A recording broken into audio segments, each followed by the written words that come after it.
అట్లా పచ్చి తెలంగాణ వ్యతిరేకులుగా ఉన్నటువంటి ఈ షర్మిల ఇవాళ తెలంగాణకు వచ్చి తెలంగాణ రాష్ట్రంలో శుద్ధులు చెప్తే ఎవరైనా నమ్ముతారా? అదేవిధంగా ఒక సంవత్సరం కాలం నుంచి మేము కూడా చూస్తా ఉన్నాం. సరే, తెలంగాణలో కానీ భారతదేశంలో ఎవరైనా పార్టీ పెట్టుకోవచ్చు, వాళ్ళ అభిప్రాయాలు వ్యక్తం చేసుకోవచ్చు, ఏమైనా మాట్లాడుకోవచ్చు.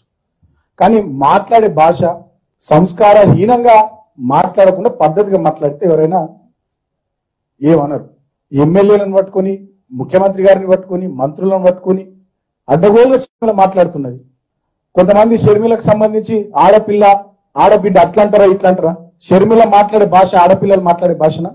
షర్మిల అనేట ఒక ఆడబిడ్డలాగా మాట్లాడుతుందా?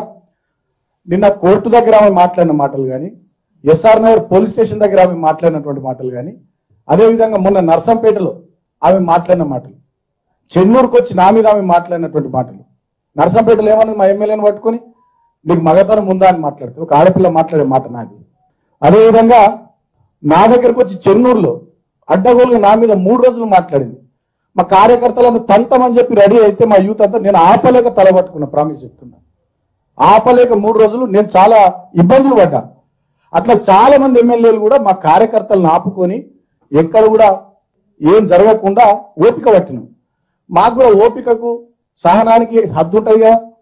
ఇవాళ మా కార్యకర్తలంతా కూడా, మా యూత్ అంతా కూడా, లక్షల మంది వాళ్ళంతా కూడా ఈమె మాట్లాడుతున్నటువంటి మాటలు, ఈమె చేస్తున్నటువంటి కారుకూతలు, ఈమె వ్యవహరిస్తున్నటువంటి తీరు, దాన్ని చూసి అందరు కూడా చాలా కోప్పడుతున్నారు.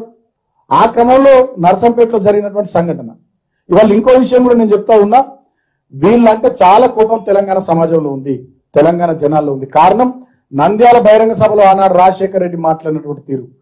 హైదరాబాద్ పోవాలంటే వీసా తీసుకొని పోవాల్సి వస్తుంది, పాస్పోర్ట్ అడుగుతారు అని చెప్పి ఆయన మాట్లాడినటువంటి మాటలు. వీళ్ళ కుటుంబం తెలంగాణకు వ్యతిరేకంగా ఆందోళనలు చేసినటువంటి, పార్లమెంట్ వేదికగా ఆందోళనలు చేసినటువంటి తీరు. అదేవిధంగా వీళ్ళ అధికారాన్ని అడ్డు పెట్టుకొని ఈమె భర్త బయ్యారం గనుల్ని వీళ్ళ అధికారాన్ని అడ్డం పెట్టుకొని దోచుకోవాలని ప్రయత్నించినటువంటి తీరు. హైదరాబాద్ లో రంగారెడ్డిలో ఎక్కడ పడితే అక్కడ విచ్చలవిడిగా వీళ్ళు కబ్జాలు, వీళ్ళ గుండాలు కబ్జాలు చేసినటువంటి తీరు. ఇదంతా తెలంగాణ సమాజం కళ్ళ ముందర ఉన్నది. అందుకని వాళ్ళ తెలంగాణ ప్రజలు ఆగ్రహంతో ఉన్నారు. వీళ్ళు మాట్లాడుతున్నటువంటి మాటలు, వీళ్ళ చేష్టలు చూసి ఇవాళ వాళ్ళు చాలా కోపంగా ఉన్నారు. ఆ క్రమంలోనే కొన్ని సంఘటనలు జరుగుతూ ఉన్నాయి. ఇవాళ మేము కూడా చాలా స్పష్టంగా టీఆర్ఎస్ పార్టీ తరఫున మేము చెప్తా ఉన్నాం. ఇవాళ మేము కూడా ఆపి అలసిపోయినాం. మా క్యాడర్ను మేము కూడా ఆపుకొని అలసిపోయినాం. మేము కూడా ఎంత నొప్పిక పడతాం, మా క్యాడర్ కూడా ఎంత నొప్పిక పడతారు. ఇప్పటికి కూడా నేను మళ్ళీ తెలియజేస్తా ఉన్నా, రాబోయే రోజుల్లో కూడా ఏమన్నా జరిగితే మాకు సంబంధం లేదు. ఎందుకంటే ఇందాక నేను వస్తూ ఆమె ట్వీట్ చూసిన. ఆమె ఏం మాట్లాడింది? ఇది తెలంగాణ కాదు ఆఫ్ఘనిస్తాన్ అని చెప్పి ఇప్పుడే ట్వీట్ చేసింది. ఆమె కేసీఆర్ గారిని పట్టుకొని తాలిబాన్ అని చెప్పి ట్వీట్ చేసింది. అంటే సంస్కారహీనంగా ఎట్లా పడితే అట్లా అడ్డగోలుగా మాట్లాడి, ఏది పడుతుంది మాట్లాడి, ఇక ఆమె ఏదైతే అదే ఏది పడుతుంది ఆమె మాట్లాడుతుంది, ఇక ఎవరు ఆమె ఏమనొద్దా? ఇదేం పద్ధతి నాకు అర్థం కాదు. ఆమె సంస్కారహీనంగా ఎమ్మెల్యేలను, మంత్రులను, ముఖ్యమంత్రిని పట్టుకొని ఎట్లా పడితే అట్లా అడ్డగోలుగా మాట్లాడినా ఇక ఎవరు ఏమనొద్దు, చేతులు ముడుచుకొని కూర్చోవాలి. తెలంగాణలో పచ్చి తెలంగాణ వ్యతిరేకి తెలంగాణ గడ్డ మీదకి వచ్చి వాళ్ళ తెలంగాణ రాష్ట్రంలో తిరుగుతూ మా గడ్డ మీద ముఖ్యమంత్రి గారిని, ఎమ్మెల్యేలను, మంత్రులను మగతనం ఉందా అని ఒకరిని తిడుతుంది, దొంగ అని ఇంకొకరిని అంటది, గజ దొంగ అని ఇంకొకరిని అంటది. అసలు దొంగలు ఎవరు తెలియదు తెలంగాణ సమాజానికి. మా కృష్ణా నీళ్లు, గోదావరి నీళ్లు ఎత్తుకపోయిన నీళ్ల దొంగలు మీ కుటుంబం అని చెప్పి గతంలో తెలంగాణ సమాజంలో అందరు మాట్లాడిందే కదా. ఇవాళ మీరు వచ్చి తెలంగాణలో ఎమ్మెల్యేలను పట్టుకొని, మంత్రులను పట్టుకొని అడ్డగోలుగా మాట్లాడుతున్నటువంటి తీరు డెఫినెట్ గా తెలంగాణ సమాజం ఇష్టపడతలేదు. కొంతమందిని పట్టుకొని చెప్పులతో కొడతామని చెప్పి మాట్లాడతారు కొంతమంది ఎమ్మెల్యేల మీద, ఇంకా కొంతమందికి మగతనం ఉందా అని మాట్లాడుతుంది. కాబట్టి ఇట్లా అడ్డగోలుగా ఆమె మాట్లాడుతున్నటువంటి తీరు బాగాలేదు. ఇంకో మాట కూడా నేను అడుగుతున్నా, అసలు ఎవరి షర్మిల? కనీసం ఆమె జిందగీలో సర్పంచ్ అయిందా, ఓ ఎంపీటీస్ అయిందా, ఓ ఎమ్మెల్యే అయిందా? ఏందా ఆమె అర్హత? అసలు ఆమెకి ఏం తెలుసు తెలంగాణ సమాజం, తెలంగాణ పోరాటం, తెలంగాణ ఆరాటం? ఆమెకి ఏం తెలుసు? ఆమెకి ఏం ఎరుక? ఇవాళ మేము గడిచిన 8 సంవత్సరాలుగా రాష్ట్ర ప్రగతి కోసము, రాష్ట్ర పురోగతి కోసము మేము అన్నిటినీ పంటి కింద బిగువన పట్టుకొని ఇవాళ రాష్ట్ర ప్రజానీకం శ్రేయస్సే లక్ష్యంగా మేము పనిచేసుకుంటూ పోతున్నాం. ఇట్లా కొంతమంది వచ్చి మా అటెన్షన్ డైవర్ట్ చేసేటటువంటి ప్రయత్నం చేసినా మా అటెన్షన్ డైవర్ట్ కానివ్వకుండా మేము తెలంగాణ రాష్ట్ర ప్రజల సంక్షేమం, తెలంగాణ రాష్ట్ర అభివృద్ధి లక్ష్యంగా మా ముఖ్యమంత్రి గారు, మా మంత్రులు, ఎమ్మెల్యేలు మేము మంచిగా పనిచేసుకుంటూ పోతున్నాం. ఇవాళ కొంతమంది కిరాయి మనుషులను పట్టుకొని షర్మిల లాంటి పరాయి వాళ్ళు తెలంగాణ గడ్డ మీదకి వచ్చి తోలుబొమ్మలాట ఆడతామంటే చూస్తూ ఊరుకోవడానికి తెలంగాణ సమాజం సిద్ధంగా లేదు. వాళ్ళ కుండబద్దలు మీ జిమ్మిక్కులు ఇవన్నీ కూడా తెలంగాణ సమాజం గమనిస్తున్నారు. నేను తెలంగాణ ప్రజల్ని కూడా కోరుతా ఉన్నా, పరాయి వాళ్ళు వచ్చి ఇక్కడ కిరాయి మనుషులను కిరాయి బృందాలను తీసుకొచ్చి ఆడిస్తున్నటువంటి తోలుబొమ్మలాటల్ని మనం పట్టించుకోవాల్సినటువంటి అవసరం లేదు. తెలంగాణ ప్రజానీకం కూడా ఆత్మ పరిశీలన చేసుకోవాలి.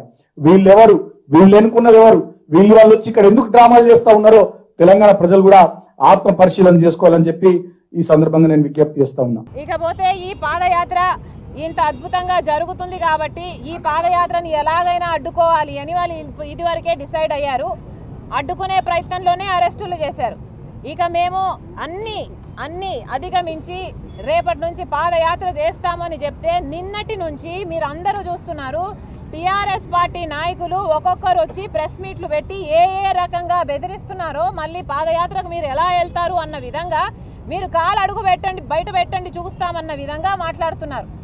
కామన్ సెన్స్ ఏం చెప్తుంది అంటే, ఎప్పుడూ రియాక్ట్ అవ్వని వాళ్ళు ఒకటేసారి ఇంతమంది ఒకేసారి ప్రెస్ మీట్లు పెట్టి ఇంత రియాక్షన్ వస్తుంది అంటే, మేము పాదయాత్ర మళ్ళీ మొదలు పెట్టబోతున్నాం, వాళ్ళు మళ్ళీ దాడులు చేయబోతున్నారు అని చెప్పడానికే ఈ ప్రెస్ మీట్లు అన్నీ పెట్టారు, మమ్మల్ని బెదిరించడానికే ఈ ప్రెస్ మీట్లు పెట్టారు కదా అని అడుగుతున్నాం. వీళ్ళు చేసిన కమెంట్లు, నిన్న పెట్టిన ప్రెస్ మీట్లలో టీఆర్ఎస్ పార్టీ నాయకులు చేసిన కమెంట్లు కొన్ని మీకు చదువుతా. ఈయన బాల్కా సుమన్ అనేవాడు, ఈయన ప్రభుత్వ విప్పట, ఈయన నోట్లో నుంచి వచ్చిన మాటలు చూడండి.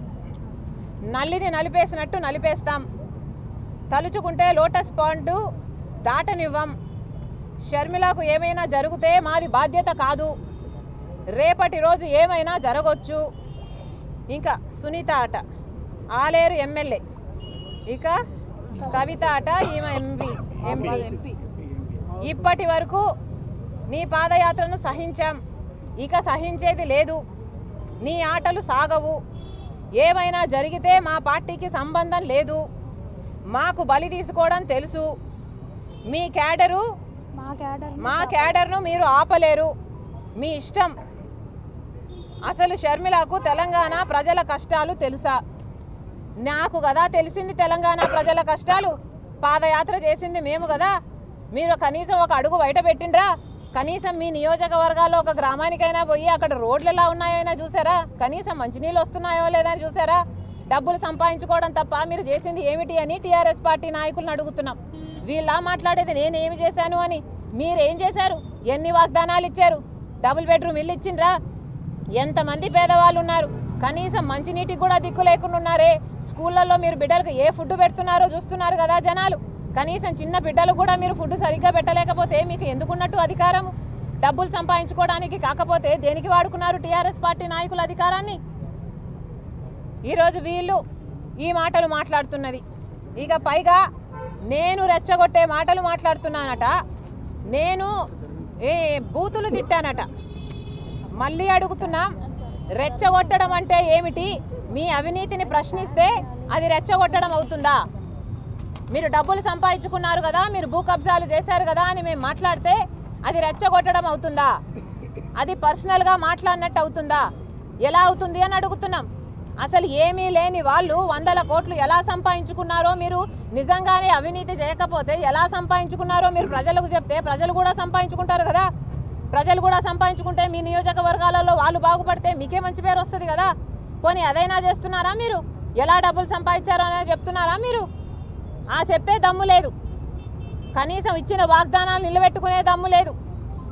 తీరా చూస్తే నేను అడ్డదిడ్డంగా మాట్లాడుతున్నానంట. నేను అన్న ఏకైక మాట చెప్పుతో కొడతాము అన్న మాట ఒక నికృష్ట మంత్రిని మాత్రమే అన్నాం. అది కూడా మరదలు అని నన్ను అంటే, ఎవడ్రా నీకు మరదలు అని నేను రిటార్ట్ అయ్యి ఇంకొకసారి అలా మాట్లాడితే చెప్పుతో కొడతామని అన్నాం. ఏం తప్పు మాట్లాడాము అని అడుగుతున్నాం. ఆ నికృష్ట మంత్రి నన్ను అంత మాట అంటే తప్పులేదు, కానీ నేను మాత్రం చెప్పుతో కొడతాను అంటే తప్ప? ఇది ఎక్కడి న్యాయం అని అడుగుతున్నాం. అసలు ఇంతమంది ఉన్నారు కదా, మీ తల్లినో చెల్లినో ఇంత మాట అంటే ఎవరైనా ఊరుకుంటారా? ఎలా కనిపిస్తున్నామండి? ఒక మహిళననే కదా మాట్లాడుతున్నారు. సిగ్గుండే మాట్లాడుతున్నారా? నోరుందని ఏది పడితే అది మాట్లాడతారా? ఇక పైగా నేను మాట్లాడే అబాండాలు నా మీద వేస్తున్నారే మీరు. హాయ్ ఫ్రెండ్స్, మా టుడే టుమారో యూట్యూబ్ ఛానల్ చూస్తున్నందుకు చాలా థ్యాంక్స్. మరిన్ని లేటెస్ట్ వీడియోస్ కోసం వెంటనే సబ్స్క్రైబ్ చేయండి. అలాగే ఈ బెల్ ని కూడా రింగ్ చేసేయండి. మా నోటిఫికేషన్స్ అన్ని మీ మొబైల్లో వస్తాయి. అలాగే మా వీడియోస్ మీకు నచ్చితే లైక్ చేయండి, షేర్ చేయండి, నచ్చకపోతే కామెంట్ చేయండి.